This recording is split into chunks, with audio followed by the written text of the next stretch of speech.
ஒரு மிஷனரி தம்பதிகள் பெரு நாட்டில் முழு நேர ஊழியம் செய்தார்கள். பல வருட ஊழியத்தில் பெரிய அறுவடை இல்லை. மனம் சோர்ந்தது. அப்போது ஒருவர் சொன்னார், இயேசு திரைப்படத்தை எங்கள் மொழியில் காட்டினால் அநேகர் ரட்சிக்கப்படுவார்கள்.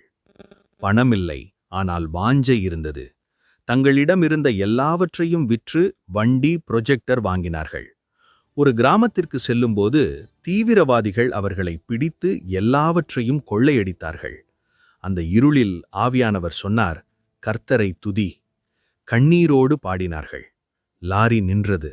அவர்கள் உயிரோடு விடப்பட்டு பொருட்களை மட்டும் எடுத்து சென்றார்கள். பல வருடங்கள் கழித்து கடத்தியவர்களிடமிருந்து ஒரு தொலைபேசி அழைப்பு வந்தது.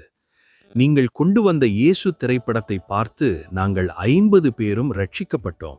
இப்போது திருச்சபை நடத்தி வருகிறோம். இங்கே வந்து தேவ செய்தி பகிருங்கள்.